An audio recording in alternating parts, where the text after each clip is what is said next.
Olá, sejam muito bem-vindos ao Consucamp Talks. Eu sou Juliane Azarias, host desse podcast e da área de desenvolvimento de negócios da Consucamp. E hoje, para começarmos com um tema muito importante, vamos falar hoje sobre a reforma tributária. Estamos com dois convidados maravilhosos. O Rodrigo Romanato, sócio da Consucamp. Boa tarde, Rodrigo, tudo Olá, bem? tudo Seja bem? bem-vindo. Obrigado E pelo convite. estamos aqui também com a Josiane, a gerente da área de consultoria tributária. Obrigada, Josiane. Seja bem-vinda. Olá, Juliane, Rodrigo, boa tarde. É um prazer estar aqui com vocês. Muito bem. E hoje vamos falar então sobre a reforma tributária. A reforma que traz aí uma série de impactos, né, para as empresas, uma mudança muito grande, né, na área contábil. Vai mudar aí as questões, né, de tributação do consumo no Brasil.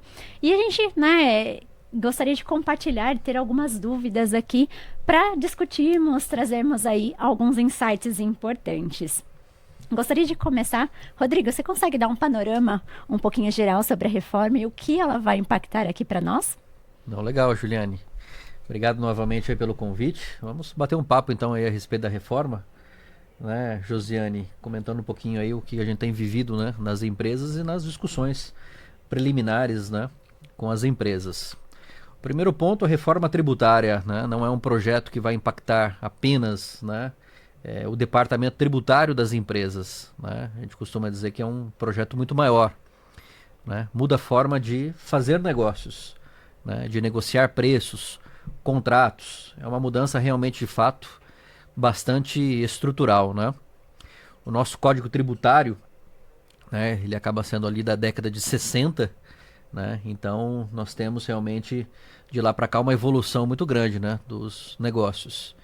E essa reforma ela vem então para trazer uma simplificação, né, deste caos que nós temos no mundo tributário atualmente, né? Mais de 150 normas, né, elas são alteradas por dia. E então é um desafio bastante grande para nós contadores, né, fazer um acompanhamento de tudo isso e também das próprias empresas, né, porque isso acaba impactando, né, de uma maneira significativa, né, os negócios, né? Vamos pensar aqui, por exemplo, na formação do preço de venda, né? Hoje você tem uma dificuldade, né?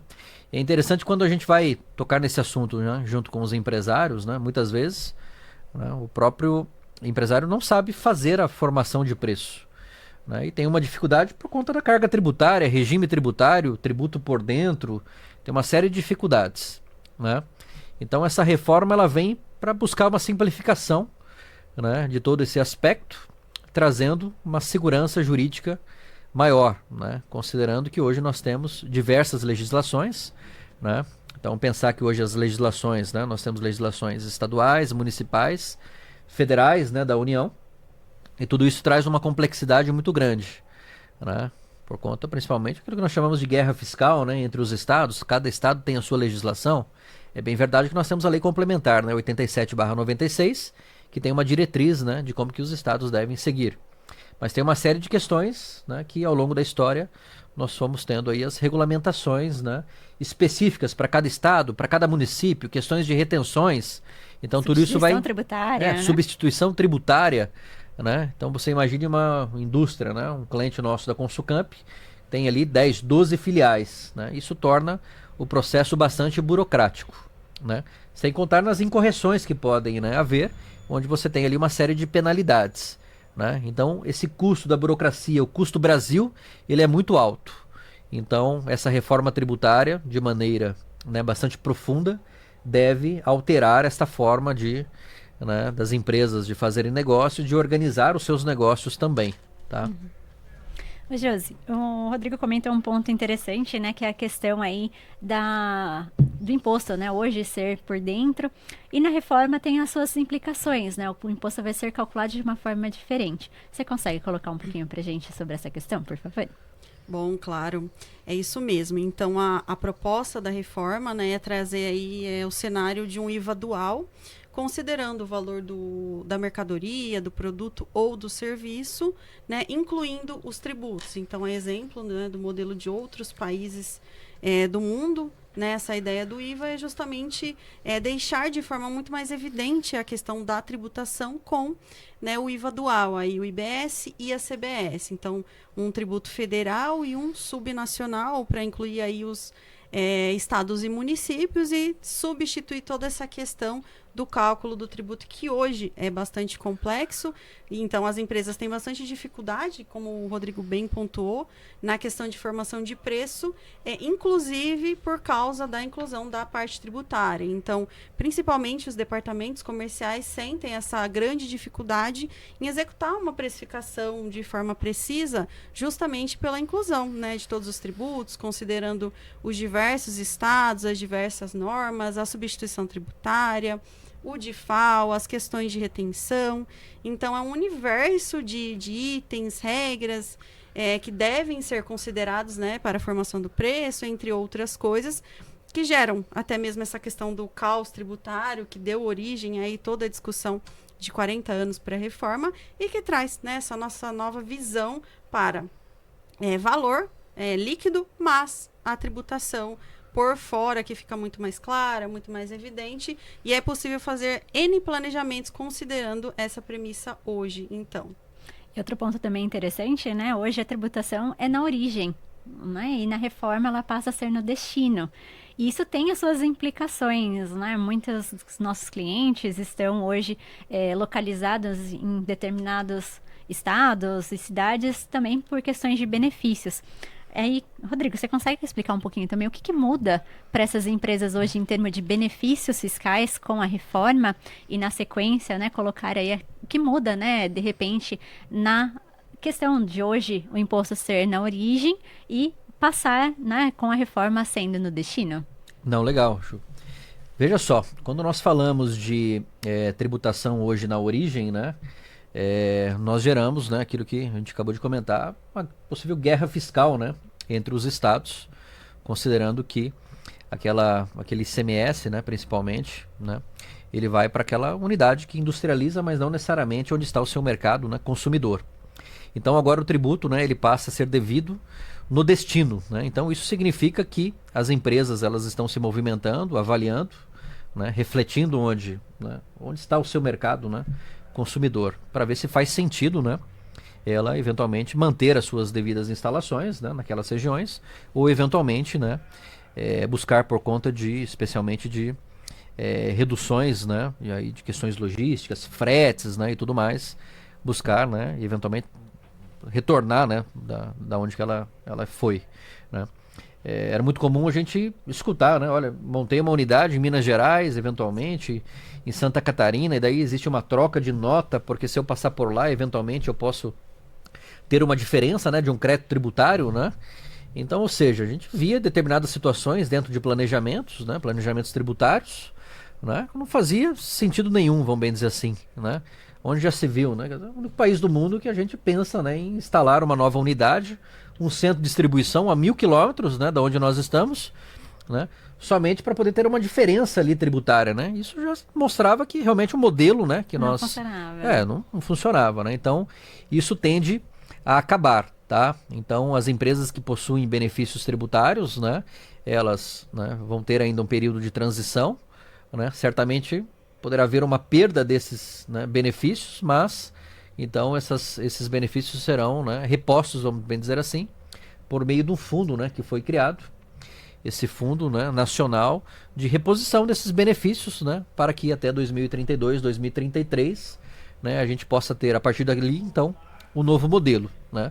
Nós entendemos que o mercado ele vai se autoajustar, né, e a partir de 2033, né, nós vamos ter ali esse novo modelo de negócios, essas novas transações, e aí um autoajuste de preços, né, um autoajuste de compra, de venda das próprias negociações, né, mas essas empresas que possuem benefícios hoje, logicamente elas devem, né, buscar, né, junto aí às suas consultorias, né, buscar, né, o conhecimento, a verificação junto aos estados, né, porque elas vão ter que, logicamente, ter essa reposição, né, da perda desses benefícios e entender como que isso vai funcionar, né, na transição e como que os estados vão regulamentar também, né, essas questões das reposições até 2032, tá? Essa que seria a ideia. Certo. Importante contextualizar também, né, que essa questão dos fundos é bem interessante porque tem gerado bastante discussões aí, né, com os nossos clientes, nos eventos, justamente pelo sentido, né, de que se existe uma retomada das empresas para os seus mercados consumidores, teremos aí uma saída das empresas das regiões Norte e Nordeste, vindo, né, para a região Sudeste, São Paulo, que é o maior mercado consumidor. E justamente por isso que foram criados os fundos. E os fundos, eles são destinados para as empresas, mas também para os estados e municípios, né, para que eles possam também reinvestir esse dinheiro em formas que sejam atrativas para a manutenção das empresas ou até para que novas empresas queiram se instalar ali por questões socioeconômicas, por questões de infraestrutura, por questões de portos, né? Então, Esse foi inclusive um ponto, né, que, né, muitos comentam, né, conosco, e aí, o próprio Porto de Santos, né, está preparado justamente para essa migração que vai existir, de repente, para o estado de São Paulo, principalmente, né, como colocou, se o Porto vai estar preparado para isso, né, e os impactos em termos de estrada, né, estrutura, efetivamente, os estados estarem absorvendo todo esse custo, né, e se o fundo realmente vai suportar aos estados, né, fazerem essa questão. Uhum, certo. Então, né, o objetivo aí da reforma em estabelecer que seja a tributação no destino é, de fato, acabar com a guerra fiscal e com a concessão de benefícios que acabavam virando uma grande competição entre os estados, né, para que as empresas se instalassem lá. Então, o objetivo é sair isso de foco e fazer com que as empresas façam seus planejamentos tributários focando, né, em outras questões, focando realmente na estrutura operacional, na questão logística, na questão do consumo, né? Então, em formas que sejam melhores, estimuladas para que a empresa faça o seu planejamento e não somente com a visão tributária única e exclusivamente. Uhum. Aproveitando, Josi, o Rodrigo comentou algumas datas, né, importantes. Você consegue colocar um pouquinho quando que vai efetivamente entrar, né, em vigência os pontos, né, a questão da reforma tributária? A partir do ano que vem a gente tem o ano teste. Mas e aí, qual que é o impacto disso para as empresas, né? O que elas precisam fazer agora no ano de 2026, né, para se preparar aí para todos esses impactos da reforma? Bom, sendo o ano teste, né, significa dizer que as empresas estarão e deverão estar com seus sistemas preparados, né, suas implementações em conformidade para conseguir entrar, né, e fazer tudo o necessário, assim como do lado do governo também é um ano teste, para entender como os sistemas vão funcionar, como vai ser o destaque em relação à carga tributária estimada, né, que tem aquela questão de manter a carga tributária com todo o estudo voltado para a questão da alíquota. E as empresas, considerando, né, que é um ano teste, significa dizer que necessariamente vai ter que ter o destaque, então, do IBS-CBS, mas também alguns outros indicadores são necessários. Então, a empresa já precisa estudar e entender, né, qual a tributação que ela vai estar inserida, se vai ser na tributação geral, se ela tem algum tipo de redução, se ela tem algum benefício, se alguma atividade dela tem algum diferimento, porque tem ainda algumas atividades, né, a exemplo com produtores rurais, tem diferimento. Então, precisa fazer todo esse diagnóstico, todo esse levantamento e parametrizar o seu sistema para que, com a emissão obrigatória de todas essas informações da reforma dentro da nota fiscal, ela consiga emitir de forma correta. Então, digamos que a obrigação é a emissão da nota a partir, né, era 1, depois virou 6, agora é 5 de janeiro de 2026, então que vai ter que ter o destaque obrigatório.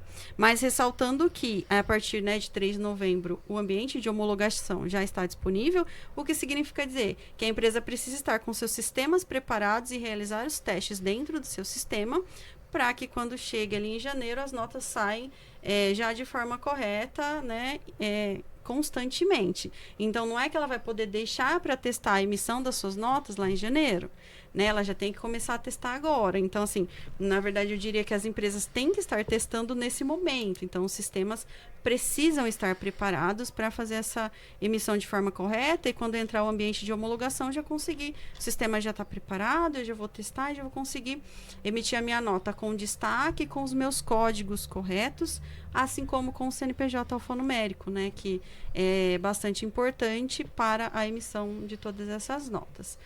Então, quando falamos aí de ano teste, estamos falando desses requisitos prioritariamente para as empresas. E além disso, né, eu acho que um ponto também interessante a gente colocar é a questão que 2026 é um ano de preparação também para outros pontos, né? A questão dos créditos, eu acho que esse é um ponto importante. As empresas vão ter aí, né, a forma da não cumulatividade plena com a reforma tributária. E com isso a gente tem os créditos atrelados. Então, né, em geral, todo mundo vai... As aquisições, né, vão dar direito ao crédito. E um dos pontos que aí eu queria colocar para o Rodrigo trazer aqui para a gente também a discussão, é a questão de benefícios, né? Hoje a maioria das empresas, né, o maior custo delas, e que fica aí a questão de não aproveitamento dos créditos, seria da mão de obra. Mas além da mão de obra, a gente tem aí alguns benefícios, né? Queria que você colocasse, Rodrigo, qual é a questão que a gente tem em relação a esses benefícios, né? O que a gente deve também observar agora, antecipadamente, em 2026, né? Para que a empresa realmente aproveite esses créditos lá na frente, em 2027. Legal, Juliane. Você comentou, acho que um aspecto muito importante aí, né? Que diz respeito, então, à não cumulatividade plena, né? Bom, como que vai funcionar isso, né? Atualmente nós temos alguns regimes tributários e isso acaba afetando, né, a forma de apuração e recolhimento dos tributos indiretos, né?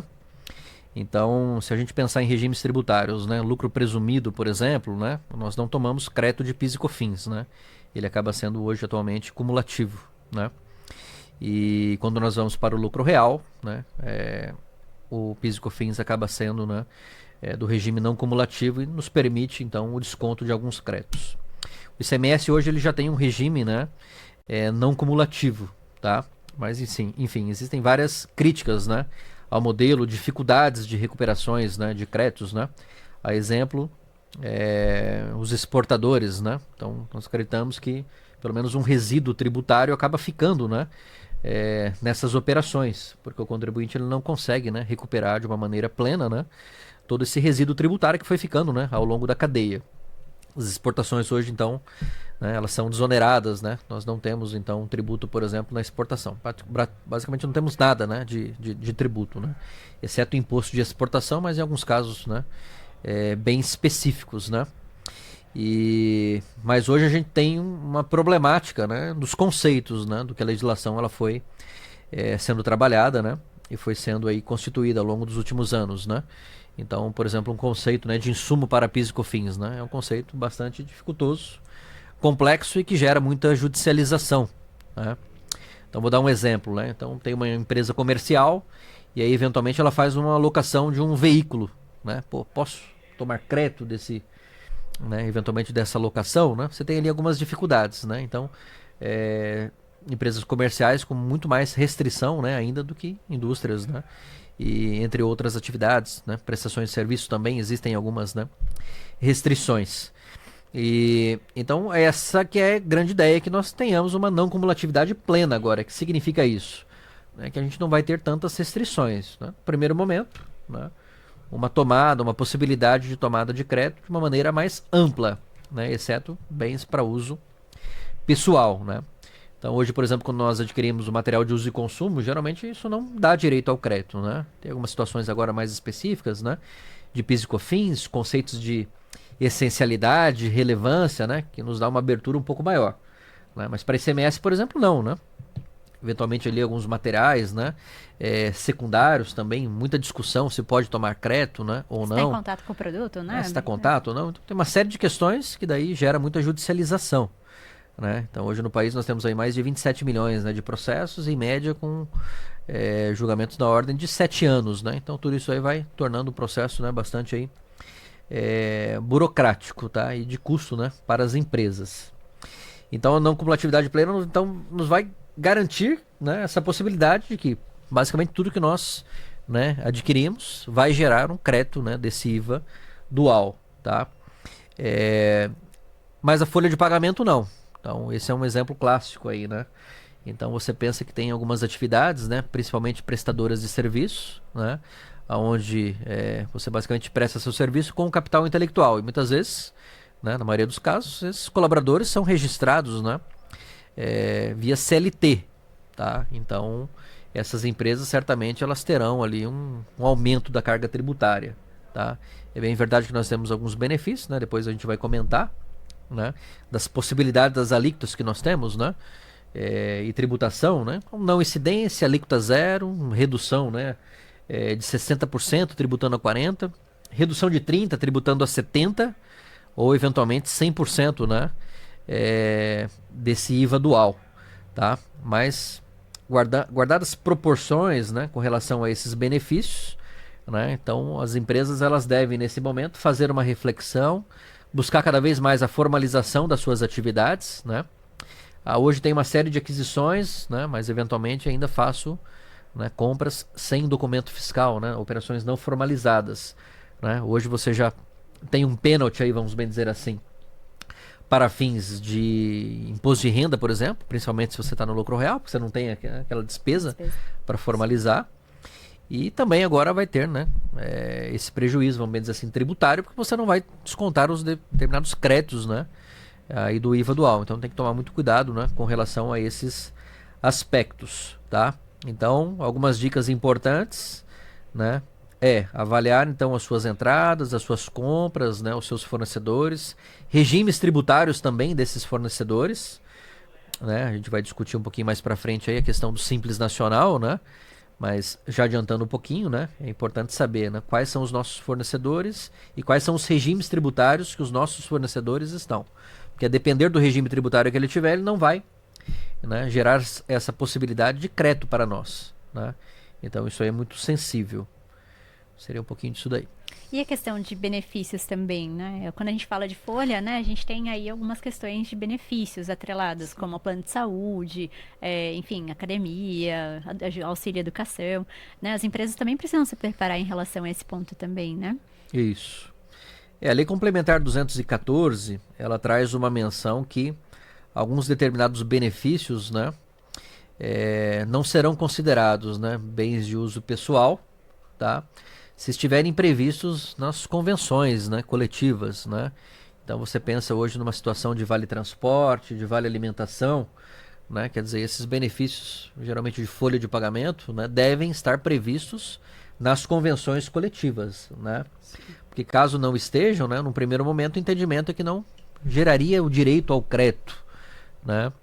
Para fins então ali do IVA dual, tá? Então a nossa orientação nesse primeiro momento é que o DP, né, RH possam reavaliar, né, os benefícios que são, né, gerados aí, né, que são dados, né, para os colaboradores, e aí revisitar, logicamente, né, esses acordos, essas convenções, para ver se isso, né, para ver se esses benefícios estão previstos ali ou não, eventualmente buscar, ó, dentro de uma negociação, né, para que a gente consiga ter elementos lá na frente de eventualmente, né, poder gerar, né, esse crédito, tá? Mas existem algumas restrições então na legislação com relação a esses benefícios que são dados atualmente para os colaboradores. E esse é um ponto também que as empresas precisam realmente se antecipar, né? Então, a Josi comentou da nota fiscal, a questão aí, né, dos benefícios e a homologação, né, em relação aos sindicatos, né, estar na convenção coletiva. Que mais de outras preparações as empresas precisam fazer, né?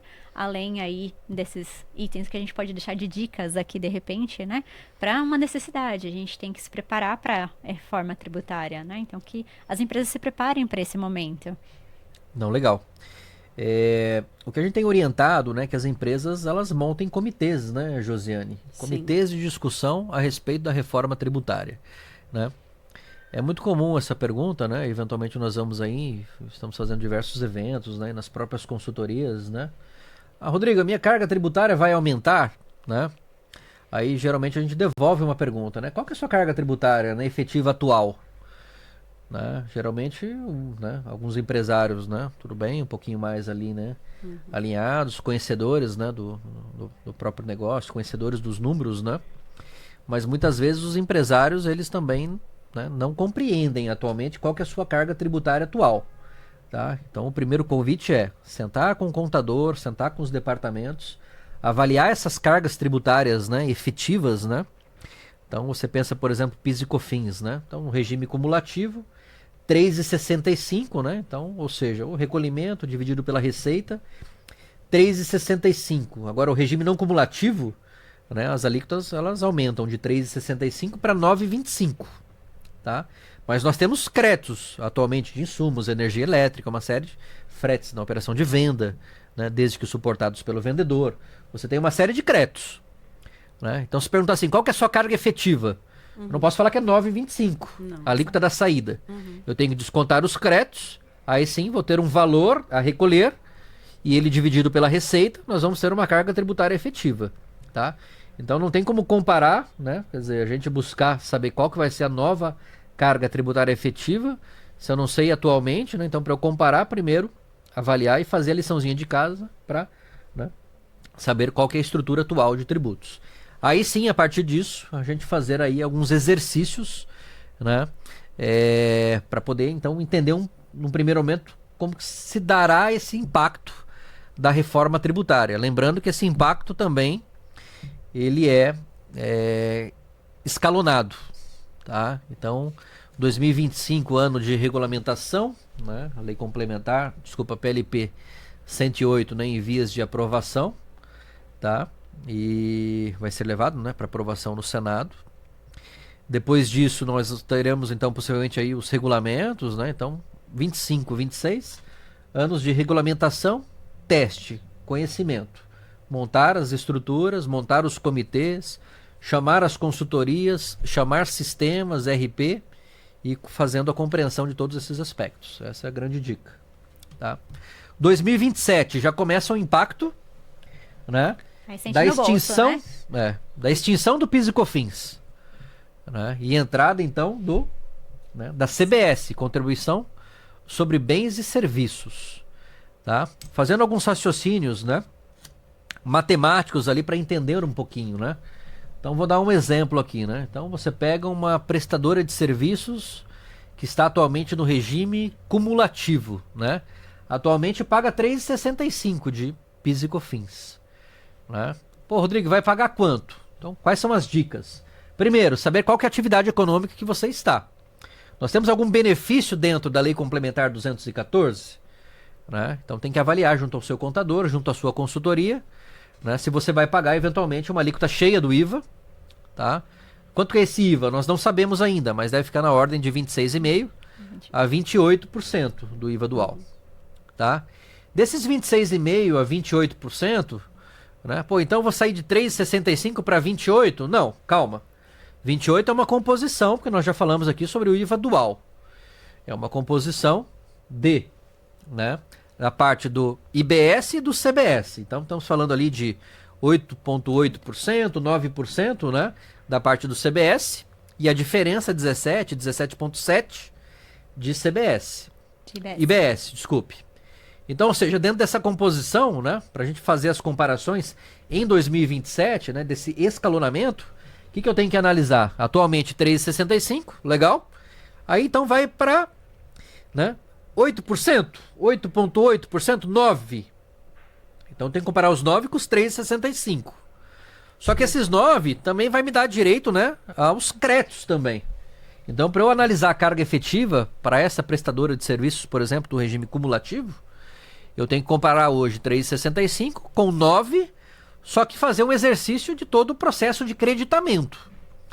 Então, analisar todos os créditos, todas as entradas, né, com o IVA dual também, né, fazendo os créditos ali também de 8,8%, 9%. Aí então eu vou ter uma alíquota efetiva e daí sim poder fazer esta comparação. Tá? No nosso sentimento, prestadoras de serviços, né, serão afetadas, terão um aumento, né, possível um aumento dessa carga tributária. Tá? Comércio também possivelmente, né, vai ter ali, né, uma equiparação ou um aumento dessa carga tributária. E para as indústrias, né, quando a gente olhar o pacote como um todo, pode ser que eventualmente você tenha algum tipo ali, né, de equalização ou até alguma economia, né? Lembrando que o cálculo não é apenas ali financeiro, né, no final, né? Porque hoje, por exemplo, você tem uma situação, um exemplo muito clássico, né? Uma aquisição de um ativo imobilizado, né? Então você toma crédito, né, 1,48 avos. Eventualmente eu vou tomar à vista, né? Isso me vai dar um fluxo de caixa, né, muito maior. Então, às vezes a gente não pode só comparar também o valor da guia, né, específica, né, mas olhar também essas questões. Né? Tem os cálculos financeiros, né, por trás de toda essa estratégia, né? Então, hoje um ECREDAC, né, eventualmente para o estado de São Paulo, você tem a situação de um saldo de um crédito acumulado, que ele fica anos para a gente poder recuperar isso, né? Então, eventualmente, eu vou ter uma facilidade maior, né, nesse processo de recuperação.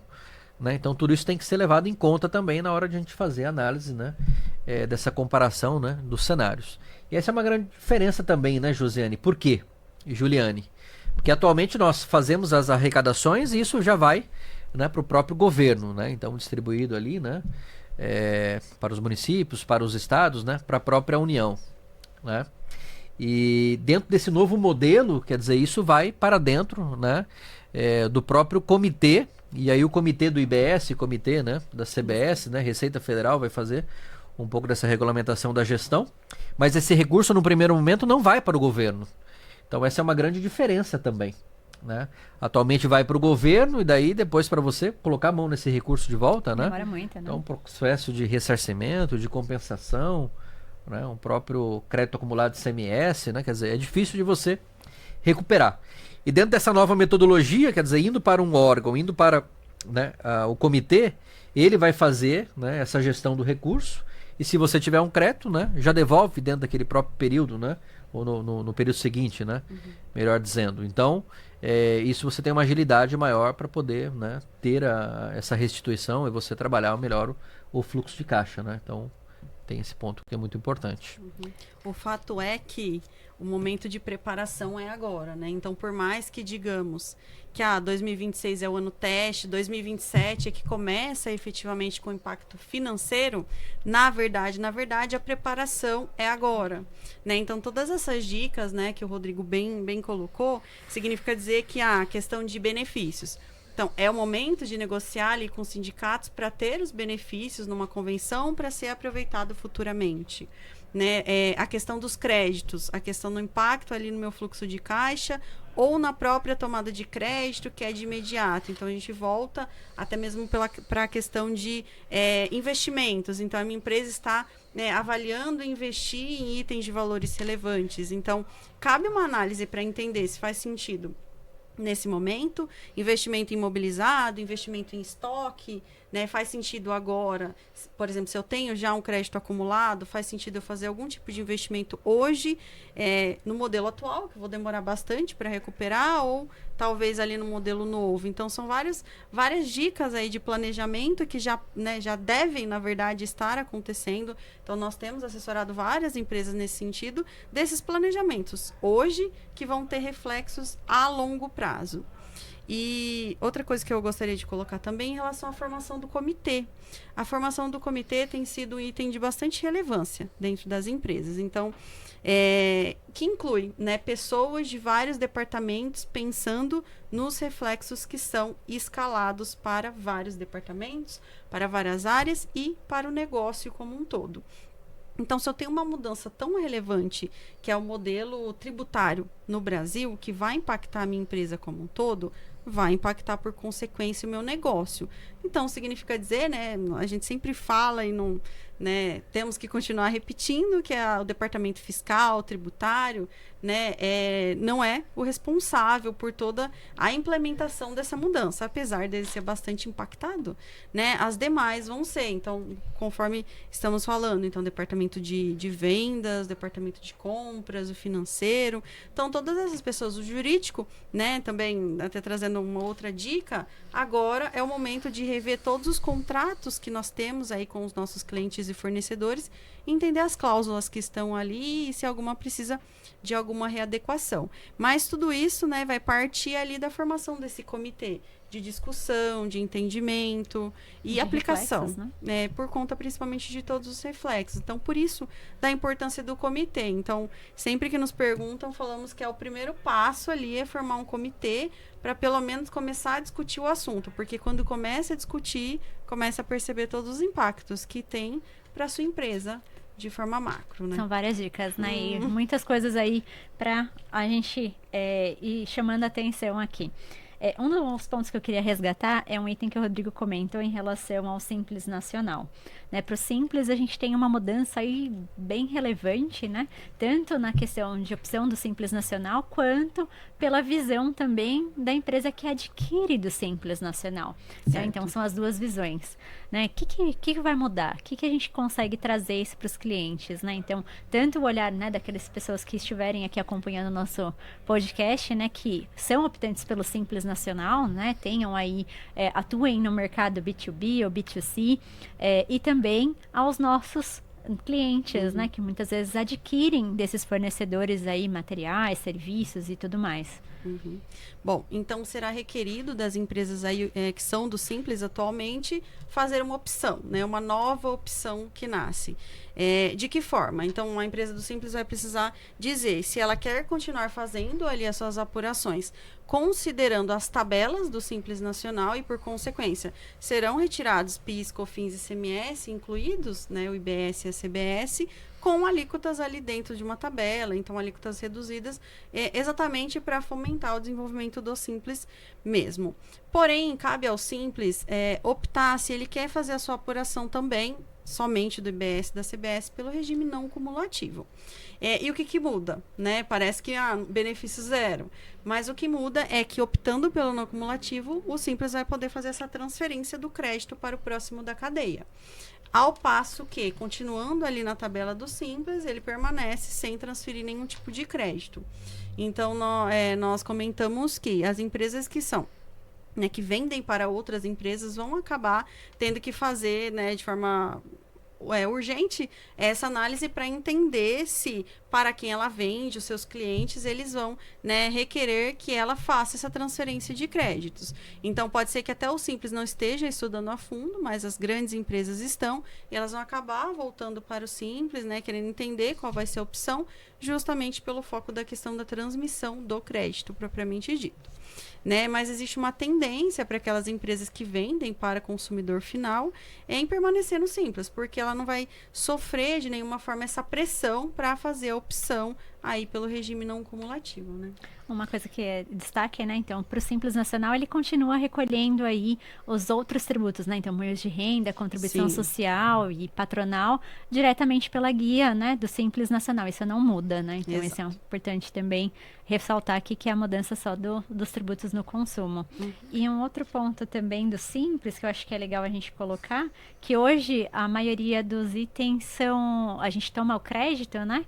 Hoje, numa empresa de lucro real, quando ela adquire de um Simples Nacional, ela toma crédito de 9,25, independente de quanto aquela cadeia anterior, né? Então, quanto aquele Simples Nacional efetivamente pagou de PIS e COFINS, né? E na reforma tributária já não, pela não cumulatividade plena, né? Exato. Ele vai poder tomar o crédito somente daquele valor proporcional ao que o Simples pagou, de acordo com a tabela, né, que ele contribui lá do Simples, né? Então também é um item aí bem importante. Quer Legal. contar alguma coisa? Eu queria chamar a atenção, uma grande oportunidade que nós temos, né, para os profissionais de contabilidade e para as próprias empresas também, para buscar essa organização, né? Porque, perceba só, né, quando nós falamos a respeito do Simples Nacional, nós estamos dizendo que pode haver uma pressão, né, especialmente para aqueles que prestam serviço para outras empresas, né, pode haver uma pressão para que eles mudem de regime tributário, né, ou eventualmente busquem então esse modelo híbrido, né, do Simples Nacional. E que significa isso, né? Que se eventualmente nós tivermos ali, né, uma migração para o lucro presumido, para o lucro real, né, isso significa mais oportunidades, né, para nós contadores, para as próprias consultorias, né, trabalhos de planejamento, né, tributário. E para esses empresários, né, para essas empresas, né, do lucro real, significa que elas vão ter que também buscar uma organização melhor, né, porque a gente sabe que muitas delas acabam ainda, né, não tendo uma organização adequada, tá? Então, pelo menos um sistema mínimo, né, organização financeira, controle financeiro, né, contas a receber, contas a pagar, tem toda essa questão do split payment, por exemplo, né, vai necessitar, né, que a gente tenha, logicamente, os controles financeiros, né, mínimos, né, adequados. A gente percebe muito isso atualmente, né, até passar aqui também uma outra orientação, né. Hoje, eventualmente, nós temos então o lucro real e nós temos o lucro presumido, né, e muitos não sabem que o lucro presumido, né, até a empresa do Simples, a gente pode optar, né, pela tributação, pelo regime de caixa, tá? E muitas vezes as empresas acabam não optando, tá? Primeiro porque não é orientado da maneira correta, né? Então, muitos empresários não sabem que podem, né, adotar o regime de caixa, tá? E agora tem a contrapartida também, porque às vezes você vai falar com o contador, por que essa orientação ela não ocorreu? Ela não ocorreu porque, na verdade, o próprio cliente, né, o próprio empresário, a própria empresa, não tem um controle financeiro adequado. E aí acaba sendo um tiro no pé, né? Porque como que você vai... controle de caixa, né? Justamente. Como que você vai orientar, né, fazer a tributação pelo regime de caixa, sendo que, né, o cliente ele não tem esse controle, não tem essa conciliação financeira, né? Então também é uma oportunidade, uma orientação, uma dica, né, que essas empresas elas busquem profissionais, elas busquem consultorias, né, sistemas para que elas possam andar realmente de fato, né, daqui para frente de uma maneira diferente. É uma profissionalização, né? Então as empresas têm que buscar essa profissionalização, porque isso pode refletir, né, numa economia tributária e também na própria sobrevivência dela, se ela realmente de fato, né, não buscar, né, essa profissionalização, pode ser que realmente é uma atividade que ela morra, porque os fornecedores não vão querer trabalhar, né, com ela e vão buscar outros fornecedores, né? Esse é um ponto também que muitos dos eventos que a gente acaba fazendo, né, alguns perguntam e querem entender um pouco melhor, né, como que vai ficar essa questão do financeiro com a reforma tributária, né? O Rodrigo trouxe aqui uns pontos específicos para o Simples Nacional e mencionou uma palavrinha-chave dentro da reforma tributária, incluída, né, somente aqui em geral no Brasil, né, a questão do split payment, né? Então, a divisão de pagamentos aqui em relação à reforma tributária. Rodrigo, você consegue complementar um pouquinho para a gente o que vai ter de impacto, né, da reforma tributária em relação a essa nova modalidade, né, também, e a questão aí de fiscalização, né, porque o controle vai estar muito mais apurado, é isso? Isso. Vou fazer então aqui uma breve introdução ao assunto do split payment, né? Daria logicamente um episódio só para ele. Um ele. episódio só para falar, né?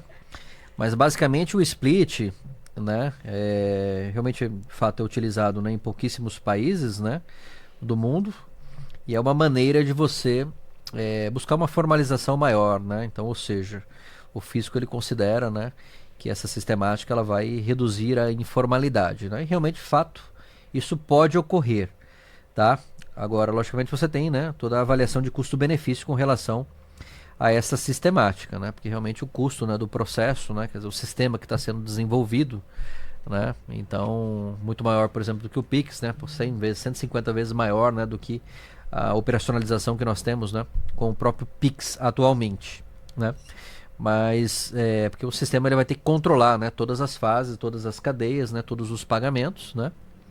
E o split payment, então, é uma maneira de você, né, fazer aí o split, né? Vamos pensar numa operação de aquisição, né? Então eu faço uma compra, aquela compra ela foi, por exemplo, de R$100, mais um IVA de 28, por exemplo, 128. Então você vai pagar, né? Você vai ter o split ali. Então uma parte vai para o fornecedor de maneira líquida, R$100, né, nesse caso. E os R$28 ele iria diretamente, né, para o comitê ali fazendo então, né, o próprio split, né, o split do pagamento, tá? É uma das possibilidades existentes. E da maneira que ela foi concebida, né, quer dizer, quando você fizer aquela aquisição, né, você vai tomar o crédito eventualmente daquele IVA, né, vai tomar o crédito se para quem você pagou, né, se eventualmente ele fizer o recolhimento, né, daquele IVA. E agora, uma vez que você faz o split, né, basicamente fica meio que automático, né? Então, você faz o split, tem o débito, né, e automaticamente você já vai tomar o crédito, né, daquela operação. Agora, eventualmente, quando você tem aquisições, né, parceladas, né, isso acaba gerando um controle bastante grande, né? E também a possibilidade de um impacto, né, dentro do seu fluxo de caixa, né? Então imagine que você fez uma aquisição em 10 pagamentos, né? Isso está sendo discutido agora nas próprias regulamentações para a gente entender como que vai se dar esse processo, né? Porque tecnicamente se você fizer 10 pagamentos, e aí esse IVA também, né, ele vai ser ali, né, separado, né, em 10 pagamentos, você eventualmente então, né, vai ter uma possibilidade de tomar crédito também parcelado, mas eventualmente a sua venda é à vista. Então você vai ter que pagar. Isso é o que eu encontrei na internet sobre pagamentos eventualmente, então. Vou voltar falando mesmo. Então, no caso, por exemplo, de uma venda, né, à vista, né, então você tem que pagar à vista o seu IVA dual com margem que você aplicou. Agora, eventualmente, se as suas aquisições estão parceladas em 10 vezes, né? Então você pode ter um desencontro, né? Então, apesar dessa não cumulatividade plena, né, é uma das críticas com relação, né, a essa não cumulatividade, porque ela condiciona, né? Então, o Brasil é um dos únicos países que acabou condicionando, então, que eu vou poder tomar esse crédito se houver o pagamento, né, dessa cadeia aqui anterior. Mas nós devemos aguardar um pouquinho a regulamentação para entender um pouquinho como que vai funcionar isso. Sim, Né? o split precisa de mais detalhes, né, do funcionamento efetivo, principalmente pela questão, né, a primeiro momento ser opcional, será que realmente os pagamentos parcelados vai ter que esperar realmente o recolhimento para o crédito, sendo que quem vendeu pode colocar isso na apuração dele também e já recolher? Como que funciona? Qual é o momento dessa opção que vai fazer a diferença ali para a tomada do crédito? Então, detalhes assim, né, que até às vezes nos perguntam bastante, não temos ainda, né? Temos o desenho macro dessa questão do split, né, que realmente é repartido, que vai trazer mais essa questão da segurança no recolhimento, né? Então, com o principal objetivo de aumentar a arrecadação, não aumenta a carga tributária, ela permanece neutra, mas aumenta um pouco da arrecadação tributária, já fazendo com que, no momento ali da venda, o tributo já seja recolhido, né? Mas outros detalhes um pouco mais operacionais têm gerado muitas discussões, exatamente por ferir a questão da não cumulatividade plena mesmo. Eu acho que também um ponto interessante é justamente a carga, né? Para quem vai desenvolver tudo isso, né? As discussões dos bancos, né? A responsabilidade vai estar aí na instituição financeira. E um ponto interessante, né, que o Rodrigo comentou, a questão de também as empresas entenderem qual é o ciclo financeiro delas, né, em termos de prazo de pagamento, prazo de recebimento, a questão aí de acordo, né, com cada tipo de fornecedor, porque o split ele vai poder ser adotado para cada tipo de fornecimento, né, não é uma adoção única, né, para todas as aquisições ou para todas as vendas, né? Então, acho que também a empresa entender isso, qual é a capacidade, né, de contribuição aí daquele fornecedor, né, se ele é regular, se ele não é regular, enfim, para a gente fazer essas divisões aí no dia a dia. Isso. Então, mais um item para estudo, né? Temos colocado que a questão de estudar também um pouquinho mais dos seus fornecedores para entender qual vai ser o impacto dele na sua questão do crédito. Então, entender exatamente as condições, né, de pagamento, se os seus fornecedores também são bons pagadores, a exemplo dos clientes. Então, né, as empresas têm, né, normalmente como prática avaliar de algumas formas os seus clientes, justamente pela questão, né, de pagamentos. Então, os fornecedores também passarão, de certa forma, a serem avaliados em algum nível, né, justamente para esse entendimento de qual opção adotar. Então, é a opção split, eu vou deixar para o meu fornecedor recolher, ou eu vou, né, recolher no lugar dele como recolhimento pelo adquirente. Então, são várias opções de estudo, de planejamento e de adoção das melhores práticas. E aí, voltando um pouco, né? Eu, enquanto empresa, não vou deixar para fazer isso lá em 2027, que apesar de parecer distante, já está aí. Já está logo aí. Então, é o momento, né, agora, né, e no final desse ano e 2026, mas o quanto antes é o ideal de fazer todos esses estudos que nós viemos pontuando. Acho que um ponto legal, Jô, se você puder complementar, é a questão aí da apuração, né? A apuração, ela não morre, é isso? Como vai ficar essa questão da apuração dentro da reforma tributária, né? Que muito se discute, né, também. Como vai ficar o papel aí do dia a dia também das empresas em relação à apuração do IVA dual. Certo. Então, a apuração assistida, estamos plenamente desenvolvida aí para a CBS, que é de competência federal. Então, junto ao SERPRO, que é o órgão que desenvolve, inclusive as empresas teste já têm testado desde julho, e essa apuração tende a ser ali no Gov, né? Então, dentro do portal do ECAC, como um item que a empresa entra, então obtém ali todos os seus débitos, todos os seus créditos e chega por fim ali no seu valor final. O que significa dizer que a empresa não vai precisar focar tanto nos seus sistemas voltados para a questão das obrigações acessórias. Claro que no que compete ao ICMS, IPI, PIS e COFINS. Se tiver outro tipo de informação dentro da obrigação acessória, expede, ou vai permanecer só com aquele pedaço, ou vai mudar também toda essa questão.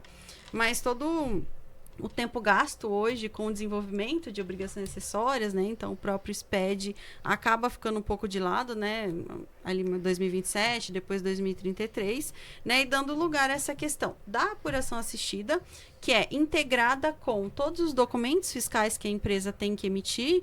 Então, por isso também que tem outros documentos que devem ser emitidos, a exemplo das notas de débito e crédito para os pagamentos antecipados e para outras questões, justamente porque a visão da reforma é que tudo precisa ter um documento fiscal vinculado para ser carregado ali dentro do ambiente da reforma tributária e assim gerar a questão da apuração, né? Então, a apuração assistida significa dizer que o próprio fisco vai fazer agora a apuração para a minha empresa.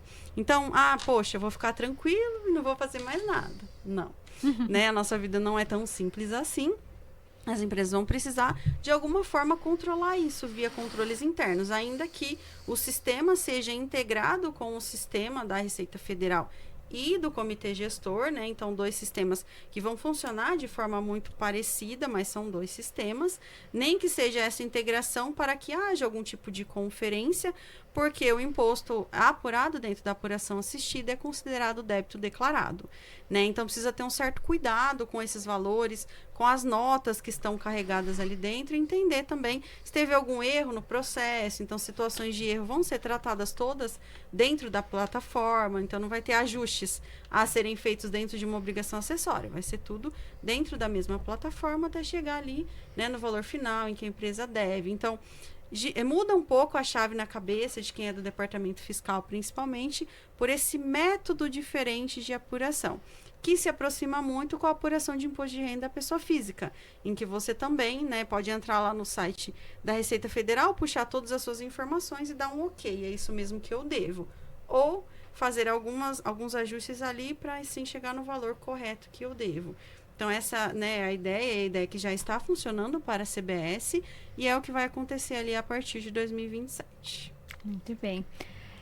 Querem colocar mais algum ponto importante, né? Eu acho que a gente tem aqui outros itens, né? A lei complementar, né, tem só aí quase 560 artigos, né? Então, daria pra gente falar aqui bastante coisa. E para sintetizar, né, então, o que a Josi colocou, basicamente o contribuinte vai ter que fazer o quê? Emitir o documento fiscal, né? E aí, os controles adicionais. Mais algum ponto que vocês gostariam de ressaltar, sintetizar como pontos aí importantes, né, dentro da reforma tributária, colocar aqui, né, para os nossos clientes, fornecedores, parceiros, enfim, para a gente conseguir, né, desenhar ou auxiliá-los também de alguma forma? Não, legal, Juliane. Acho que para a gente dar uma mensagem final aí, né, algumas orientações gerais, né. Então, que as empresas possam, né, fazer uma revisão geral, né, dos seus contratos, tá? Avaliar então seus prestadores de serviços, os preços que são pagos, os tributos que estão dentro desses contratos, né? E logicamente fazer um exercício, né, dessa readequação dos tributos por fora. Eu acho que é um momento muito importante, né? Fazer isso, avaliar os seus modelos de negócios também, centros de distribuição, né, matriz, filiais, atuais benefícios, né, fiscais, né, que essas empresas possuam. Então acho que é o momento de colocar, né, tudo isso na mesa agora e fazer uma revisão desses processos, fazer uma revisão das suas bases, né, de fornecedores, tá, buscando entender, né, quais são os seus atuais regimes tributários, um exercício também, né, dessa tributação, né, por dentro e por fora, e como que isso afeta, né, eventualmente a sua carga tributária e efetiva. Fazer uma avaliação então do seu RP também, né, nesse primeiro momento, a adequação das notas técnicas, né, e a questão do CNPJ alfanumérico que nós colocamos, né, que eventualmente vai ser válido a partir de julho, né, de 2026, também é um momento importante, né, para fazer isso, e buscar então a capacitação, né, via os comitês, fazer as discussões que são muito importantes para esse momento, né, de conhecimento, né, de todo o processo, tá? Reforma tributária é um caminho sem fim, né? Você não pode voltar atrás, né?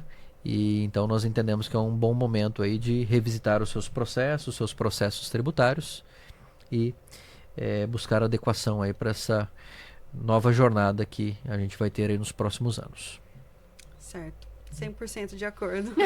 Bom, eu acho que para finalizar, a dica de ouro, assim, é buscar locais confiáveis, empresas sérias e seguras para se abastecer dessas informações. Então, né, primeiro passo, a formação do comitê e a empresa, né, buscar especialização, mas buscar onde? Buscar empresas que sejam comprometidas com informações verídicas, né? Porque temos percebido muitas informações desencontradas circulando pela mídia, em eventos que nós vamos, então, de clientes que falam e às vezes não sabem entender exatamente por qual caminho que eu sigo e qual informação é verídica, qual não é. Então, exemplo do Pix, né, todo o burburinho que surgiu, tem muita coisa da reforma que também está desencontrada. Então, busquem empresas sérias, confiáveis e que tenham informações robustas para te direcionar, para te orientar e para fazer você percorrer aí um caminho, né, bacana dentro desse processo todo de implementação da reforma e principalmente no período de transição, que vai ser o período mais desafiador. Então, de 2029 a 2032, né, teremos um período bastante desafiador, que precisa começar agora para conseguir chegar lá em 2033, né, com alguma coisa confiável e assim continuar, né, num caminho bacana. Eu costumo, né, colocar também que a reforma, a gente vai ter aí os pneus, né, do carro sendo trocados com ele em movimento, né? Então, num primeiro momento, a reforma vai causar mais trabalho, vai causar, né, aí uma série de discussões internas, mas lá na frente, né, espera-se aí a simplificação. E como a Josi colocou, busquem realmente empresas sérias, contem com a Consulcamp, né, para acompanhar aqui o nosso podcast, os nossos canais de comunicação, né, redes sociais, se informem, né, se cadastrem na nossa newsletter, lá no nosso site também, né, é importante receber as atualizações, né, então a gente vai ter aí até o final do ano, possivelmente, a questão do PLP, então uma nova lei complementar surgindo, né, acompanhem também essa questão junto com as nossas redes sociais e mídias, né? Agradeço a presença, Gesiane e Rodrigo, né, por esse episódio inicial e contem conosco, né, para apoio aí em relação à reforma tributária. Nós temos diversos serviços, né, também para esse apoio, né, da reforma, o diagnóstico, a assessoria periódica, enfim, a gente tem aí diversas frentes para apoiar a empresa nesse período de transição e fazer aí um processo de reforma tributária mais tranquilo para todos. Obrigada, acompanhem então os nossos podcasts, façam aqui o cadastro da notificação para receber os novos episódios e até o próximo. Muito obrigada!